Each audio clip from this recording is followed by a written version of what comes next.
One of the luckiest ships in the Falklands Task Force, HMS Glamorgan, arrived back in Portsmouth today.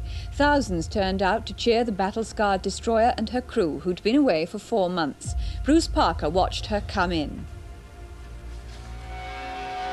There was no limping home for HMS Glamorgan. The only ship in the task force to survive an Exocet missile attack, she steamed defiantly towards Portsmouth this morning, firing a 17-gun salute. A flotilla of small boats escorted her into the naval base. Thousands had turned out to line harbour walls and jetties.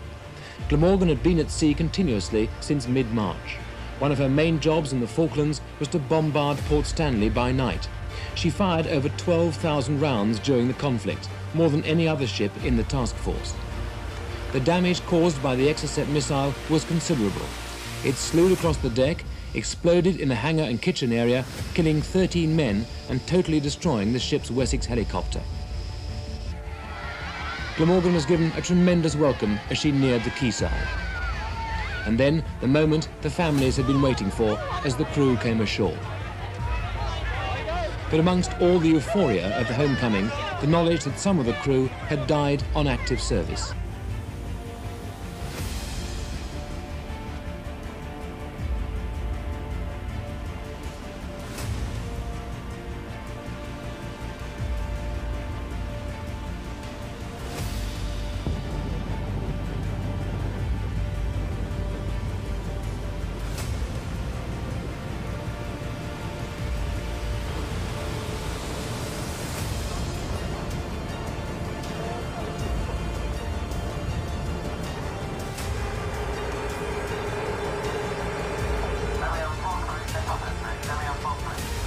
HMS Arrow moved into Plymouth Sound badly battered from her role in rescuing survivors from HMS Sheffield.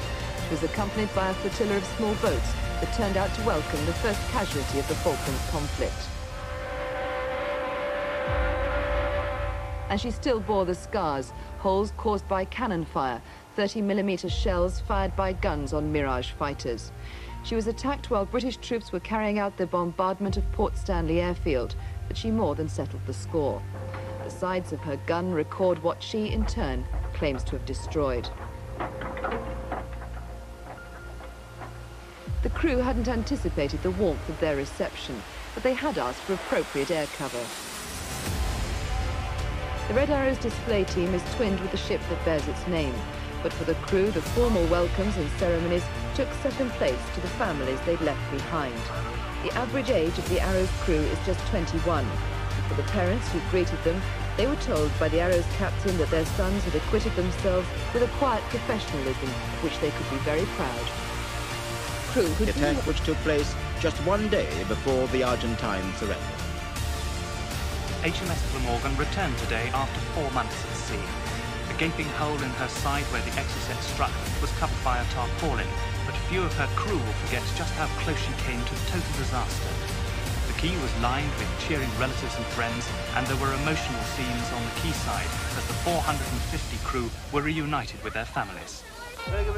If it hadn't been for the swift, evasive action of a navigation officer who spotted the missile just seconds before it struck, almost certainly many more of her crew would not have survived to receive this hero's welcome.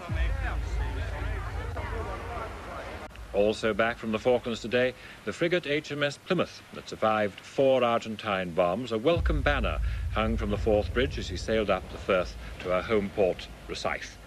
Plymouth's home port, Rosyth, doesn't confuse the Navy. Military band played while the families waited on the quayside. 10 bombs were aimed at Plymouth on June the 8th, and 4 hit, including one that sliced a hole in the ship's side. But none of the bombs exploded.